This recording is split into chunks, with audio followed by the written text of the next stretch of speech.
It feels like this was the week that Labour really picked a side, pushing for a second Brexit referendum. You're speaking to us from your constituency, Hayes, which voted to leave.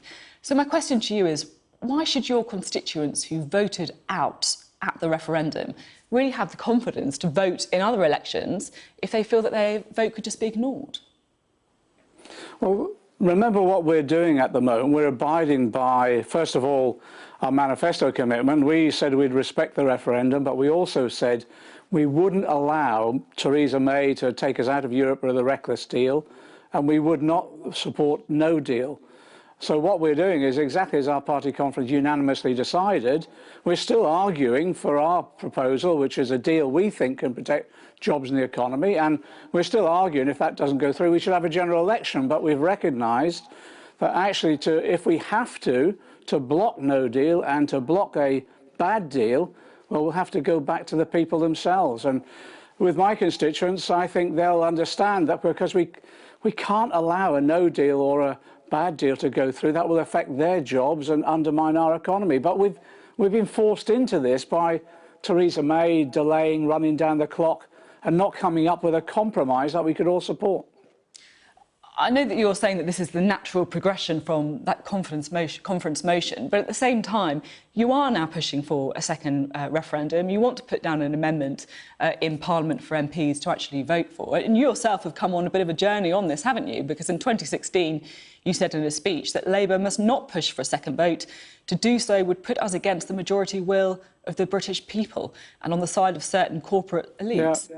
I mean, the real thing that's changed here is MPs defecting to join the independent group, isn't it? Has that not had any bearing on your decision at all? No, we've been straight with people. We've been forced into this situation by Theresa May. Look, for 2 years she's delayed and delayed and delayed and running down the clock. She's now presented us with a deal which can't be supported because it will have such dire consequences for my constituents and for the jobs of the people right the way across the country. We can't support that. We certainly can't support no deal, which could be catastrophic.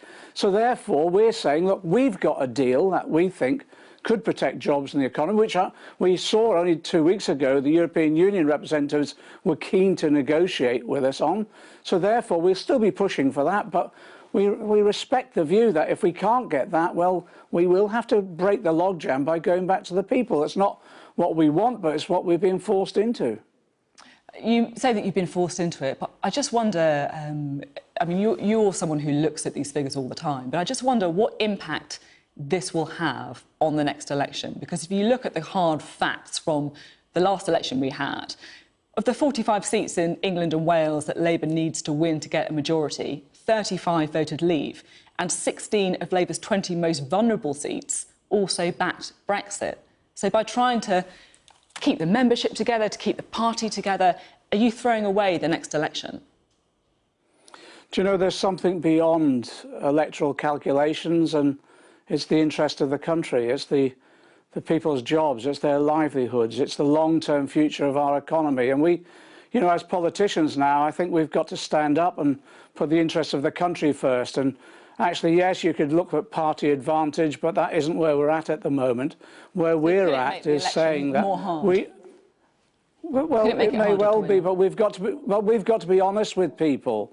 You know, people have had enough of politicians who say one thing and actually do another. What we're saying is we said we'd respect the referendum, but we also said we can't allow a reckless Brexit the way Theresa May is bringing it forward. We can't allow no deal because it will have such dire consequences for us all in the long-term future. And we've got to be honest with people about that. And I think electoral calculation goes out the window now. We've got to look for the long-term interests of our country and our people. So if it's that important, are you going to be whipping Labour MPs when you do put forward this amendment on a second referendum? And what happens if any shadow ministers break that whip? Are they going to be sacked? Well, normally we will whip, and that'll be decided in the normal way by the Chief Whip and the Shadow Cabinet and the party overall. I'm sure, I think on an issue as this, we would see a whip. But you've got to respect people's views and their constituency interests as well. And the old whipping arrangement will be determined in discussion in due course. But I just say this, and I think it will be for MPs right the way across the House in all parties now, that they've got to look to the long-term interests of the country. They've got to protect people's jobs. They've got to protect the economy. Otherwise, we'll never be forgiven in the future. If we vote for something which will damage our long-term future, I think people will look back and say, where were you when we needed you? So does the entire front bench, Labour front bench, need to support this policy then? Well, there'll be a discussion in Shadow Cabinet, and in the normal way we'll come to a conclusion on the exact wording of whatever amendment was put up, and you'd expect the front bench to support it. But as I say, you know, we've got to respect people's views on this. They come from different areas, different constituencies, and they'll be listening to their own constituents. And you know, it's one of those issues where you've seen already right the way across the House that on all the different political parties there are views being expressed which are expressed honestly and validly that we've got to respect as well. Now, there's a big People's Vote march on the 23rd of March. We spoke to them this week and they said that they'd love to have you there, they'd love to give you a speaking slot. Now that you're throwing your weight behind a second referendum, are you going to be there out marching? Well, I'll think about it, certainly. I not want to miss a good march. But I also have to say as well, I don't want to say anything, I don't want to do anything or say anything that disrespects the people who strongly, in my own constituency and elsewhere, supported Leave. And I don't want to do anything that offends them, because what I'm trying to do now, and it's a thing that Gordon Brown said a few weeks ago, you know, we should be setting up meetings and discussions where we bring the country back together again. And that's one of the things I've been doing in my own area, where I'm bringing people together to explain exactly the situation we're in, seeing what compromises that we can all reach, because at the end of the day, you know, I think we'll have to unite on the basis of a very British compromise. OK, well, we'll look forward to you starting work on your speech next week in that case. Now, I'm interested to talk to you as well about another row that's been brewing in Labour for some time now, and that's around these allegations of anti-Semitism and the party's handling of it. So my question to you is, does the Labour Party have a problem with anti-Semitism? Well, we clearly do. Yes, we clearly do. Look, these allegations that the Labour Party is institutionally anti-Semitic, I reject completely. But clearly we do, and we've accepted that. It might be only what the figures that we've got. I think you interviewed Barry Gardner last week and he took you through the figures. So it's 0.1% of our membership seem to have been involved in some form of anti-Semitism. It's a tiny number, but it's still a problem. I do not want one anti-Semite in our party. I do not want one piece of evidence of someone being anti-Semitic. We've got to eradicate it from our party, because our party has got to be in the lead with others in eradicating it from our society. I mean, you say that there's clearly a problem with anti-Semitism in the Labour Party, even though you want to, of course, put that in context. But I just wonder if everyone does agree with you on that, because it feels to me as if some members of the Labour Party don't accept there is a problem with anti-Semitism. We had, for example, Labour members cheering Chris Williamson when he said that Labour has been too apologetic about anti-Semitism. And yet in the newspapers today, Joan Ryan, someone who left the Labour Party, has shared a letter that was sent to her constituency office saying, "Stop telling lies about Jeremy Corbyn, he's a decent man. You need to be shoved right back in the ovens." I mean, Jeremy Corbyn is leader. Does he need to do more here? We're all doing a lot more. I'm sorry Joan Ryan has left. I really am. I think it was a mistake. I would rather she'd stayed within the party and helped us tackle this issue. Where there seems to be some disagreements in some of these meetings that are taking place is where people are saying, you know, the Labour Party is institutionally anti-Semitic or institutionally racist. I reject that completely. But we have got a problem, and we've accepted that. And Jeremy's said time and time again, there is an issue here. There's a real problem that we've got to address and are addressing. And that's what we're doing. And I said time and time again, and we've said this, we've got to be quicker. And I think my own view, I think in some instances we've got to be more ruthless, more severe, and we're doing that. And we've invited, where there's been criticism of the process, and I've been one of those critics, strong critics, where we've had criticisms of the process, we've invited Lord Faulkner, a former Attorney General, to come in and give us advice on those processes. And I believe he's meeting next week to agree how he proceeds with that, the terms of reference. And in that way, we can overcome some of the criticisms that we're encountering at the moment. But, you know, we're being completely open and transparent about this. And in that way, this sunlight, I think, will be the way in which we eradicate and address this problem effectively. And I'm hoping that we'll be a model for other political parties about how they address similar problems within their own parties, and a model for the rest of society. I listened to Rabbi Jana Klausner last week when she did a thought for the day, and she talked through about how, when you've committed an offence, you recognise it, you apologise for it, but of course you make sure you address that issue, you atone for it, you change your behaviour. And I think collectively, as the Labour Party, in that spirit that is deep within Judaism, that's the sort of process we need to go through. And I think that's what we've started out on that path. And I want to be, in a number of months' time, really proud that we've become a beacon of light of how we address this problem. I was quite struck this week by what I thought was actually a very good video produced by Momentum, trying to, address some of the anti-Semitic conspiracy theories that we sometimes see online and also in life as well. And it was effectively trying to say that it may be that some people on the left are perhaps more susceptible to some of these. It says that these sort of racist tropes effectively aim to take a basic concern about inequality and injustice in the world and turn that into a hatred of Jews.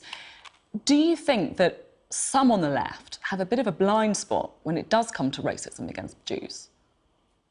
Well, there's blind spots on left and right, and the right have been violently anti-Semitic in our community. But yes, there is an issue on the left, and I met the people who produced that video, Michael and Harry. They did a fantastic job. I retweeted it with a comment saying this was the sort of material that we need to be putting out because people will learn from it. Do you know, I was attacked for retweeting that video, but actually I think it was spot on, because it was produced by Momentum. What they're doing, and this is what's happening in the Labour Party as well, is saying, look, there's a lot of ignorance about anti-Semitism in our society. Its history, how it goes back centuries within our society.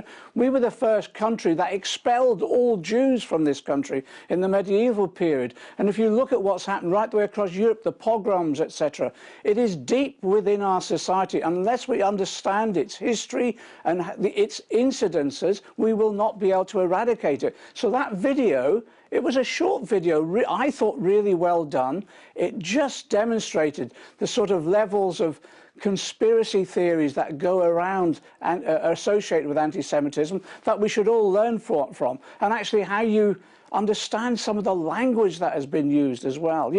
We've gone through it in other communities as well, where we've learnt those lessons, and we've got to relearn that lesson about anti-Semitism as well.